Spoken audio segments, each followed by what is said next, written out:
DSCRT ಅವರು ಈ ವರ್ಷ ಸೇತುಬಂಧ ಉಪಕ್ರಮವನ್ನು ಯಾವ ರೀತಿಯಾಗಿ ಶಾಲೆಗಳಲ್ಲಿ ಅನುಷ್ಠಾನ ಮಾಡಬೇಕು 1ನೇದಿಂದ 10ನೇ ತರಗತಿವರೆಗೂ ಅನ್ನೋದನ್ನು ತುಂಬ ಸವಿವರವಾಗಿ ಈ ಒಂದು ಸುತ್ತೋಲೆಯಲ್ಲಿ ತಿಳಿಸಿದ್ದಾರೆ. ಅದ್ರ ಬಗ್ಗೆ ತಿಳ್ಕೊಳ್ಳೋಣ ಬನ್ನಿ ಈಗ. 2026-27ನೇ ಸಾಲಿನ ಶೈಕ್ಷಣಿಕ ಚಟುವಟಿಕೆಗಳ ಸಂಬಂಧ ವಾರ್ಷಿಕ ಕ್ರಿಯಾ ಯೋಜನೆಯನ್ನು ಕೂಡ ಉಲ್ಲೇಖ 1ರಲ್ಲಿ ಸುತ್ತೋಲೆಯಂತೆ ಹೊರಡಿಸಲಾಗಿದೆ ಅಂತ ಹೇಳಿದರೆ 29/5/2026ರಂದು ಪ್ರಾರಂಭೋತ್ಸವ ಆರಂಭ ಆಗಬೇಕು. ಶಾಲೆಗಳೆಲ್ಲ ಪ್ರಾರಂಭವಾಗ್ತವೆ. ಜೂನ್ 1ನೇ ತಾರೀಕಿನಂದು ಶಾಲಾ ಪ್ರಾರಂಭೋತ್ಸವವನ್ನು ಮಾಡಬೇಕಾಗಿದೆ.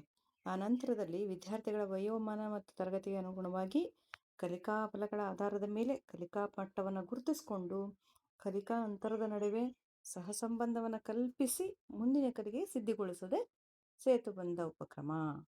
ಅಂದರೆ ವಿದ್ಯಾರ್ಥಿಗಳ ವಯೋಮಾನ ಮತ್ತು ತರಗತಿಗೆ ಸಂಬಂಧಪಟ್ಟಂಗೆ ಕಲಿಕಾ ಫಲಗಳ ಆಧಾರದ ಮೇಲೆ ಅವರ ಕಲಿಕಾ ಮಟ್ಟವನ್ನು ಗುರುತಿಸ್ಕೊಂಡು ಆ ಕಲಿಕಾ ಅಂತರವನ್ನು ಏನು ಮಾಡಬೇಕು, ಮುಂದಿನ ಅವರ ಈ ಶೈಕ್ಷಣಿಕ ವರ್ಷದ ಕಲಿಕೆಯೊಂದಿಗೆ ಅದನ್ನು ಸಂಬಂಧೀಕರಿಸ್ಕೊಂಡು ಅವರನ್ನು ಮುಂದಿನ ಕಲಿಕೆಗೆ ಸಿದ್ಧಗೊಳಿಸ್ತಕ್ಕಂಥದ್ದು ಈ ಸೇತುಬಂಧ ಉಪಕ್ರಮ ಆಗಿದೆ. ಅವನ್ನ ಯಾವ ರೀತಿಯಾಗಿ ಮಾಡಬೇಕು ಅಂತಕ್ಕಂಥ ಕಾರ್ಯತಂತ್ರಗಳನ್ನು ಈಗಾಗಲೇ ಇದರಲ್ಲಿ ತಿಳಿಸ್ತಾ ಹೋಗಿದ್ದಾರೆ. ಬನ್ನಿ ನೋಡೋಣ. 2026-27ನೇ ಸಾಲಿನ ಕನ್ನಡ ಮತ್ತು ಉರ್ದು ಮಾಧ್ಯಮದಲ್ಲಿ ನಲಿಕಲಿಯ 1ನೇ ತರಗತಿಗೆ ವಿದ್ಯಾಪ್ರವೇಶ ಇರುತ್ತೆ. ಯಥಾವತ್ತಾಗಿ 2 ಮತ್ತು 3ನೇ ತರಗತಿಗಳಿಗೆ ಸೇತುಬಂಧ ಚಟುವಟಿಕೆಗಳ ಅನುಷ್ಠಾನಕ್ಕೆ ಸಂಬಂಧಪಟ್ಟಂತೆ ಸಮಗ್ರ ಶಿಕ್ಷಣ ಕರ್ನಾಟಕದ ವತಿಯಿಂದ ಹೊರಡಿಸಿರುವ ಸುತ್ತೋಲೆಯನ್ನು ಅನುಸರಿಸಬೇಕು ಅಂತ ಕೂಡ ಹೇಳಿದ್ದಾರೆ. ಇನ್ನು ಕಲಿನಲ್ಲಿಯ 1ನೇ ತರಗತಿಗೆ ಶಾಲಾ ಪ್ರಾರಂಭದ ಮೊದಲ 30 ದಿನ ವಿದ್ಯಾಪ್ರವೇಶ, 2ರಿಂದ 10ನೇ ತರಗತಿ ಮೊದಲ 15 ದಿನ ಸೇತುಬಂಧ. ಕಲಿನಲ್ಲಿ ಮಾಡ್ತಕ್ಕಂಥ ಶಾಲೆಗಳಲ್ಲಿ 1ನೇ ತರಗತಿಗೆ ವಿದ್ಯಾಪ್ರವೇಶ ಇರುತ್ತೆ 30 ದಿನ, ಜೂನ್ ತಿಂಗಳು ಪೂರ್ತಿ. ಇನ್ನು ಜೂನ್ 15ನೇ ತಾರೀಕಿನವರೆಗೂ 2ರಿಂದ 10ನೇ ತರಗತಿಯವರೆಗೆ ಸೇತುಬಂಧವನ್ನು ನಡೆಸಬೇಕು. ಇನ್ನು ದ್ವಿಭಾಷಾ ಪಠ್ಯಕ್ರಮ ಈಗಾಗಲೇ ಸರ್ಕಾರದ ಆದೇಶದ ಪ್ರಕಾರ ಕರ್ನಾಟಕದ ಒಟ್ಟು 15 ಜಿಲ್ಲೆಗಳಲ್ಲಿ ಈ ಒಂದು ದ್ವಿಭಾಷಾ ಮಾಧ್ಯಮ ತರಗತಿಗಳನ್ನು 1ರಿಂದ 5ನೇ ತರಗತಿವರೆಗೂ ಕಡ್ಡಾಯವಾಗಿ ಎಲ್ಲ ತರಗತಿಗಳಲ್ಲೂ ಕೂಡ ದ್ವಿಭಾಷಾ ಮಾಧ್ಯಮವನ್ನು ಪ್ರಾರಂಭ ಮಾಡಲಾಗ್ತಿದೆ. ಈ ಪಠ್ಯಕ್ರಮವನ್ನು ಅನುಸರಿಸುವಂತಹ ಶಾಲೆಗಳು ಏನು ಮಾಡಬೇಕು ಅಂದರೆ 1ರಿಂದ 5ನೇ ತರಗತಿಗಳಿಗೆ 30 ದಿನಗಳ ಟ್ರಾನ್ಸಿಷನ್ ಪೀರಿಯಡ್ ಸಂಬಂಧಿತ ಚಟುವಟಿಕೆಗಳನ್ನು ಈ ಕಚೇರಿಯಿಂದ ಹೊರಡಿಸುವ ಸುತ್ತೋಲೆಯಂತೆ ಕ್ರಮ ವಹಿಸುವುದು ಅಂತ ಹೇಳಿದೆ. DSCRT ಕಚೇರಿಯಿಂದ ಏನು ಸುತ್ತೋಲೆಗಳು ಬರುತ್ತೋ ಟ್ರಾನ್ಸಿಷನ್ ಪೀರಿಯಡ್ ಸಂಬಂಧಿತ ಚಟುವಟಿಕೆಗಳು ಅಂತಲೇ ಒಂದು ಬೈಲಿಂಗ್ವಲ್ ಒಂದು ಪಠ್ಯಕ್ರಮ ಏನು ತಗೊಳ್ತಾ ಇದ್ದಾರಲ್ಲ, ದ್ವಿಭಾಷಾ ಮೆಥಡನ್ನು ಅನುಸರಿಸ್ತಕ್ಕಂಥ ಶಾಲೆಗಳಿಗೆ ಇರುತ್ತೆ. ಅದರಂತೆ ಇದು ಮಾಡಬೇಕು. ಉಳಿದಂತೆ 4ರಿಂದ 10ನೇ ತರಗತಿಯವರೆಗೆ ಕೂಡ 15 ದಿನಗಳ ಸೇತುಬಂಧ ಉಪಕ್ರಮವನ್ನು ಆಯೋಜಿಸಬೇಕು ಅಂತ ಹೇಳಿದ್ದಾರೆ. ಅಂದರೆ ಇಲ್ಲಿ ಇದು 1ರಿಂದ 5 ಅನ್ನೋದಕ್ಕಿಂತ 1ರಿಂದ 3 ಆಗಬೇಕಿತ್ತೇನೋ ಅಂದ್ಕೊಳ್ತಾ ಇದ್ದೀವಿ. ಯಾಕಂದರೆ ನೆಕ್ಸ್ಟ್ ಪಾಯಿಂಟ್ ಬಂದು 4ನೇ ತರಗತಿಯಿಂದ ಸೇತುಬಂಧ 15 ದಿವಸಕ್ಕೆ ಮಾತ್ರ ಅಂತ ಇದೆ. 30 ದಿವಸ 1ರಿಂದ 3ನೇ ತರಗತಿ ಟ್ರಾನ್ಸಿಷನ್ ಪೀರಿಯಡ್ ಅಂತ ಇರತಕ್ಕಂಥದ್ದು ನಿಜವಾಗ್ಲೂ ಅದು 1ರಿಂದ 3ಕ್ಕೆ ಮಾತ್ರ ಇದೆ.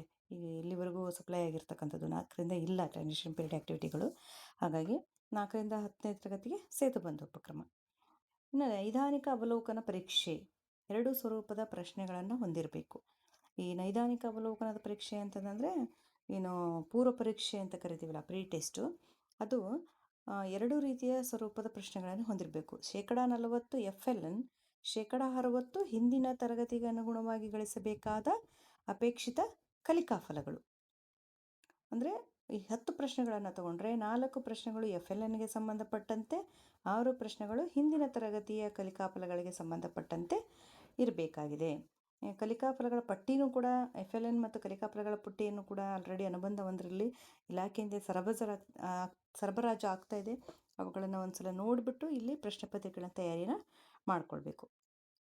ಇನ್ನು ಲಗತ್ತಿಸಿರುವ ಅನುಬಂಧದಲ್ಲಿ ಏನು ಮಾಡಿದ್ದಾರೆ ಅಂದರೆ FLN ಸಂಬಂಧಿತ ಕಲಿಕಾ ಫಲಗಳು ಹಾಗೂ ತರಗತಿವಾರು ಅಪೇಕ್ಷಿತ ಕಲಿಕಾ ಫಲಗಳನ್ನು ನೀಡಲಾಗಿದ್ದು, ಶಿಕ್ಷಕರು ತಮ್ಮ ತರಗತಿಯ ಪರಿಸರಕ್ಕೆ ಅನುಗುಣವಾಗಿ ಸೇತುಬಂಧ ಉಪಕ್ರಮವನ್ನು ಆಯೋಜಿಸುವುದು. ಅಂದರೆ ಪೂರ್ವ ಪರೀಕ್ಷೆಯನ್ನು ಯಾವಾಗ ತಗೊಳ್ತಕ್ಕಂಥದ್ದು, ಪರಿಹಾರ ಬೋಧನೆ, ಈ 15 ದಿನದ ಕಾರ್ಯಕ್ರಮ ಆಗಿದ್ದು ಸೇತುಬಂಧ 15 ದಿನಗಳಲ್ಲಿ ಒಂದು ವೇಳಾಪಟ್ಟಿಯನ್ನು 15 ದಿನಗಳಿಗೆ ಸಂಬಂಧಪಟ್ಟಂಥ ವೇಳಾಪಟ್ಟಿಯನ್ನು ತರಗತಿವಾರು ವಿಷಯವಾರು ನಾವು ಸಿದ್ಧಪಡಿಸ್ಕೋಬೇಕು. ಪೂರ್ವ ಪರೀಕ್ಷೆಗೆ ಯಾವ ದಿನಾಂಕಗಳು, ಪರಿಹಾರ ಬೋಧನೆಗೆ ಎಷ್ಟು ಸಮಯ, ಅದೇ ರೀತಿ ಸಾಫಲ್ಯ ಪರೀಕ್ಷೆ ಕೂಡ ನಡೆಸಬೇಕು.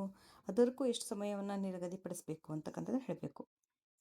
ನಾವೇ ಪಟ್ಟಿ ಮಾಡ್ಕೊಳ್ಬೇಕು. ಪೂರ್ವ ಪರೀಕ್ಷೆ ಮತ್ತು ಸಾಫಲ್ಯ ಪರೀಕ್ಷೆಗಳನ್ನು ನಡೆಸಲಿಕ್ಕೆ FLNಗೆ 4 ಪ್ರಶ್ನೆ, ತರಗತಿ ವಿಷಯವಾರು ಅಪೇಕ್ಷಿತ ಕಲಿಕಾಫಲಗಳಿಗೆ 6 ಪ್ರಶ್ನೆ, ಒಟ್ಟು 10 ಪ್ರಶ್ನೆಗಳನ್ನು ಸಿದ್ಧಪಡಿಸೋದು.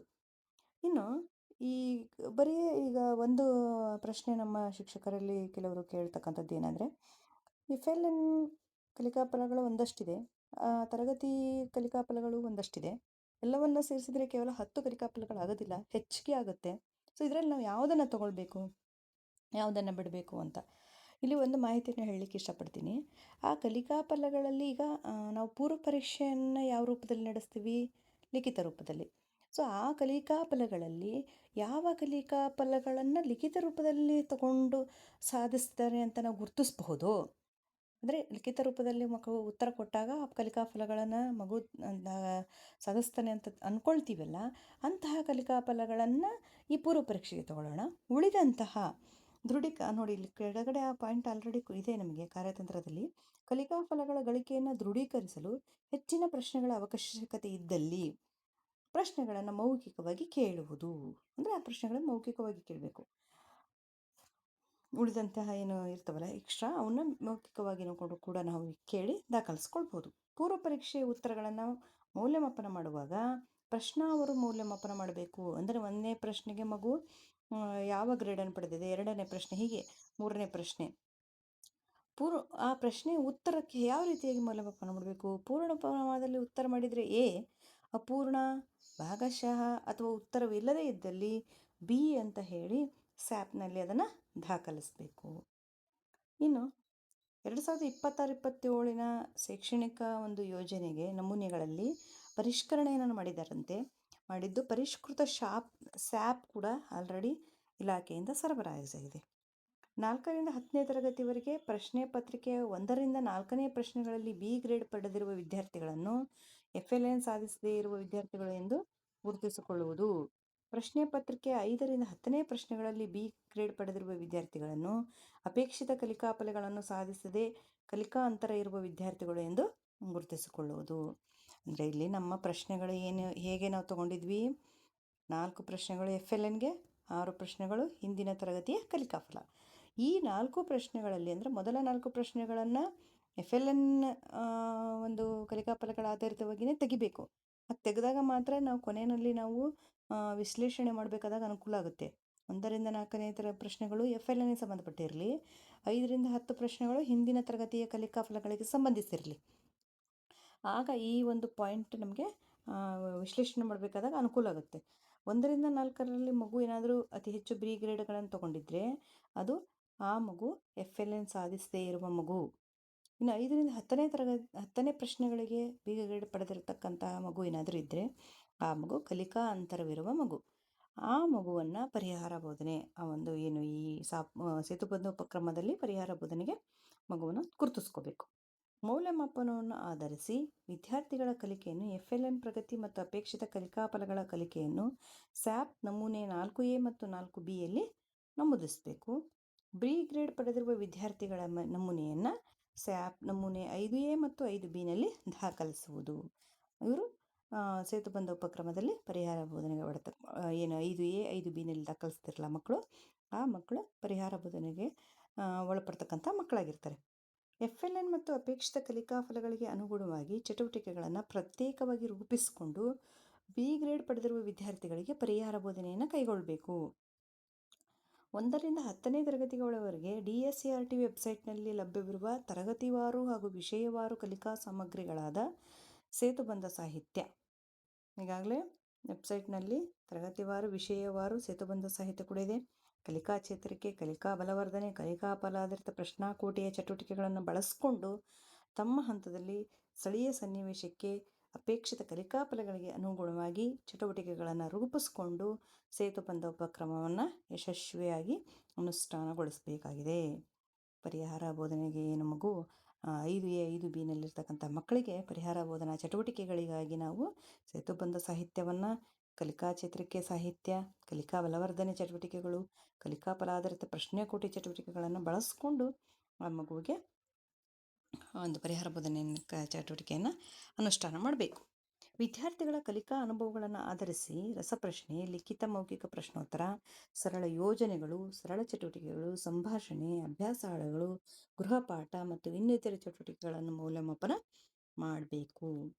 ಪರಿಹಾರ ಬೋಧನೆಯ ನಂತರ ನಿಗದಿಪಡಿಸಿದ ಕಲಿಕಾ ಫಲಗಳಿಗೆ ಅನುಗುಣವಾಗಿ ಸಾಫಲ್ಯ ಪರೀಕ್ಷೆಯನ್ನು ಕೈಗೊಂಡು ಅದರ ಮೌಲ್ಯಮಾಪನವನ್ನು ಆಧರಿಸಿ ವಿದ್ಯಾರ್ಥಿಗಳ ಕಲಿಕೆಯನ್ನು ಪೂರ್ವ ಪರೀಕ್ಷೆಯಲ್ಲಿ ಗುರುತಿಸಿದಂತೆಯೇ ಸೇಮ್ ಯಾವ ರೀತಿ ಪೂರ್ವ ಪರೀಕ್ಷೆಯಲ್ಲಿ ಪೂರ್ಣ ಉತ್ತರ ಇದ್ದರೆ ಎ, ಭಾಗಶಃ ಉತ್ತರ ಇದ್ದರೆ ಬಿ ಅಂತ ಗುರುತಿಸ್ಕೊಂಡು ನಮೂನೆ 4A ಮತ್ತು 4Bನಲ್ಲಿ ಮತ್ತೆ ಸಾಫಲ್ಯ ಪರೀಕ್ಷೆದ ಒಂದು ಕಾಲಮ್ ಬರುತ್ತೆ, ಅಲ್ಲಿ ದಾಖಲಿಸಬೇಕು.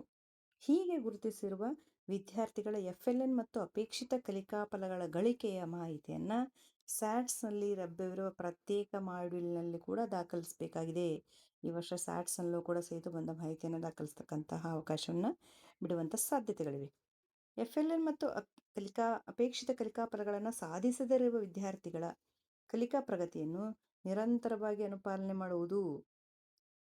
FLN ಪ್ರತಿ ತರಗತಿಗೆ ಪ್ರತ್ಯೇಕವಾಗಿ ಶೈಕ್ಷಣಿಕ ವರ್ಷದ ಪ್ರಾರಂಭದಿಂದ ಅಂತ್ಯದವರೆಗೆ ಪ್ರತಿ ತಿಂಗಳು ಮೌಲ್ಯಾಂಕನ ಮಾಡಿ ದಾಖಲಿಸಬೇಕು. ಸ್ಯಾಟ್ಸ್ನಲ್ಲೂ ಕೂಡ ಇಂದೀಕರಿಸಬೇಕಾಗಿದೆ.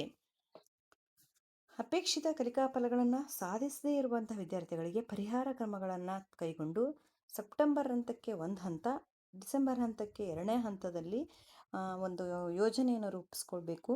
ಅಂದರೆ ಯಾರು ಮಕ್ಕಳು ಸಾಫಲ್ಯ ಪರೀಕ್ಷೆಯಲ್ಲೂ ಕೂಡ ಅವರು ನಿರೀಕ್ಷಿತ ಕಲಿಕಾ ಫಲಗಳನ್ನು ಸಾಧಿಸಿರಲಿಲ್ಲ ಅಂತಂದರೆ ಅವರನ್ನು ಈ ಇಡೀ ಒಂದು ಡಿಸೆಂಬರ್ ಅಂತ್ಯದವರೆಗೂ ಕೂಡ ಆ ಮಕ್ಕಳಿಗಾಗಿ ಯಾವ ಒಂದು ಕಲಿಕಾ ಫಲದಲ್ಲಿ ಮಕ್ಕಳು ಸಾಧನೆಯನ್ನು ಕಡಿಮೆ ಇದೆ ಅನ್ನೋದನ್ನು ಗುರುತಿಸ್ಕೊಂಡು ಅದಕ್ಕೆ ಒಂದು ಕ್ರಿಯಾ ಯೋಜನೆಯನ್ನು ಮಾಡಿಕೊಂಡು ಸೆಪ್ಟೆಂಬರ್ ಅಂತ್ಯಕ್ಕೆ ಒಂದು ಹಂತ, ಡಿಸೆಂಬರ್ ಅಂತ್ಯಕ್ಕೆ 2ನೇ ಹಂತದ ಒಂದು ರೂಪದಲ್ಲಿ ಕಾರ್ಯಕ್ರಮವನ್ನು ಆಯೋಜನೆ ಮಾಡ್ಕೋಬೇಕು. ಕ್ರಿಯಾ ಯೋಜನೆಯನ್ನು ಅಲ್ಲಿ ಅದನ್ನು ಮುಂದಿನ ಒಂದು ಇದನ್ನು ಸ್ಯಾಟ್ನಲ್ಲಿ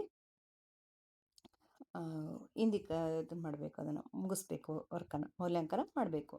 ವಿದ್ಯಾರ್ಥಿಗಳ ಪ್ರಗತಿಯನ್ನು ಆಧರಿಸಿ ಶಾಲಾ ಶೈಕ್ಷಣಿಕ ಯೋಜನೆಯನ್ನು ಸಿದ್ಧಪಡಿಸಿ ಪ್ರತಿ ಮಗುವಿನ ಕಲಿಕಾ ಪ್ರಗತಿಗೆ ನಿರಂತರವಾಗಿ ಅನುಪಾಲನೆಯನ್ನು ಮಾಡಬೇಕು.